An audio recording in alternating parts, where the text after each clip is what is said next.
Meron nga pala akong nakitang video sa gallery ko mga idol. Gawa na lang natin to ng na video para makatulong din tayo sa iba. So yung electric pan na yan, mga idol, nagba-vibrate. Ibig sabihin mga idol, kapag ganyan yung electric pan nagba-vibrate, may problema yan. So una kong ginawa dyan mga idol, pinalitan ko ng LC. Kasi minsan, dahil sa LC, nagba-vibrate yung mga electric pan natin. So, yun nga, pinalitan ko ng LC, ganun pa rin. So, pangalawang ginawa dyan mga idol, dahil nga pinalitan natin yung LC, nagbabibrate pa rin, chinek ko yung mga tornilyo dito sa may leeg.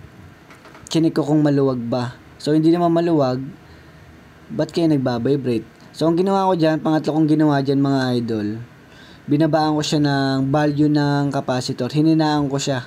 Kasi, baka dahil sa lakas ng capacitor nagba-vibrate siya. So after ko siya mapalitan ng capacitor na mas mababa, mas nagba-vibrate pa rin talaga siya. So ang ginawa ko na talaga diyan, kinalas ko na yan mga idol, chinek ko na yan kung bakit ba talaga siya nagba-vibrate. Kasi hindi ako mapakali kung bakit nagba-vibrate yung electric pan na yan kasi pinalitan ko na ng LC. Chinek ko yung mga tornilyo niya sa leeg, sa yung capacitor mas mababa na, nagba-vibrate pa rin. So yun nga, after ko siya makalas lahat, ito yung nakita ko sa kanya mga idol kung bakit siya nagba-vibrate. Dahil dito nagba-vibrate yung electric pan na yung mga idol. Ito, pansinin nyo to, umaalog na. Pero ito, hindi ito yun hindi ito yung housing na yun. Matagal na kasi yung video na yun. Ito, example ko lang to sa inyo mga idol. Pero standard brand yun, ganito yung housing niya. Ito, ayun alog na. Ganun din yun, yung kaya siya nagba-vibrate. Ganito yung niya, yung issue niya, umaalog na yung ganito niya. Mas malala pa nga dito So, dapat kasi hindi siya umaalog. Katulad na ito. Ayun wala siyang kaalog-alog. Ito kasi mayroon ng alog. Kaya kung magpapalit kayo ng bushing, kapag ganito yung housing, wag nyo na ituloy mga idol.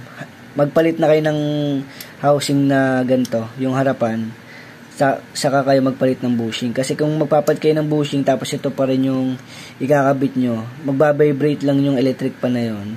Magdodoble-doble lang yung trabaho nyo. Sayang yung oras mga idol. Imbis na tapos na kayo mag-repair, magbabaklas na naman kayo dahil nga nagbabibrate yung electric pan. Paano kung baguhan ka pa? Hindi mo pa alam yung gantong trouble, 'di ba? Malilito ka, baka sumabog yung isip mo.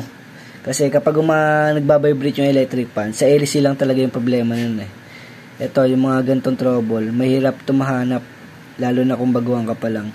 So sa mga hindi pa alam to mga idol, pakishare na lang tong video para magkaroon ng idea yung mga hindi pa nila alam or yung mga baguhan. So, ganito na yung video mga idol. Sana nakatulong na naman tayo.